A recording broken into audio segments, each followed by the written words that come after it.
One day, a retired businessman wanted to encourage fellow entrepreneurs who were doing the hard and often thankless work of building their businesses. He thought it would be a good idea to invite them to his beautiful ranch house in the mountains for a few days of feasting, fly fishing, and rest.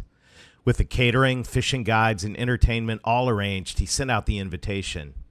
The initial responses to his invitation surprised him. The first invitee politely declined, saying, "I'd love to come, but I've just taken on a huge new client and can't get out of the office." The second invitee responded saying, "Man, that sounds fantastic, but with the challenges in our local economy, I just can't get away from the business right now." The third invitee also declined. "I'd love to come, but I just got married. Hey, why don't you keep me in mind for next time?" You can imagine the frustration of this generous man having his invitations declined by the people he wanted most to bless. Fortunately, several entrepreneurs said yes to the offer.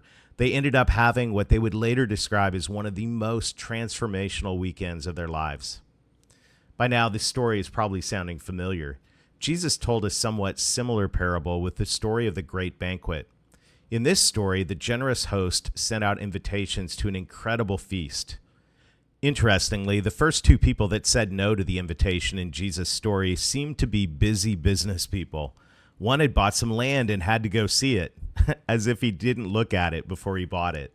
The other had bought some livestock and needed to go tend to them. Why is it that so many entrepreneurs and business leaders decline the invitation to rest? Running a business is hard. Only those who have put themselves out there with the risks of an entrepreneur or pressures of leadership know the true price that must be paid. Of all people, we need rest. On top of the intense challenges of running a business, the temptation is for the business to become our identity, an addiction, and maybe even kind of an idol. The business and our drive to keep it rolling can end up consuming us, taking all of our attention and focus while draining us of energy. It does become easy to seek validation from our identity as a pioneering entrepreneur or top executive. And when this happens, it becomes nearly impossible to let go.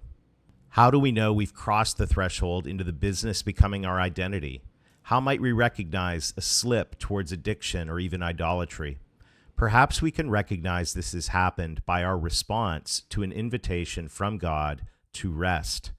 Jesus says, "Come to me, all you who are weary and heavy laden, and I will give you rest." Matthew 11:28.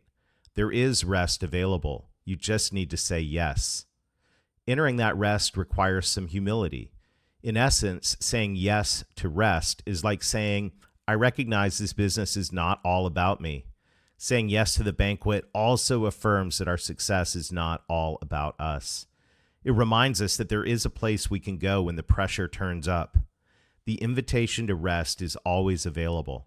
There is a place where we can get away, turn off the constant stream of messages, and enter into joy. When the invitation comes, what will you say? Maybe it's to a banquet. Maybe the invitation is to a sabbatical or vacation. Maybe the invitation is simply to a quiet cup of coffee with Jesus early in the morning.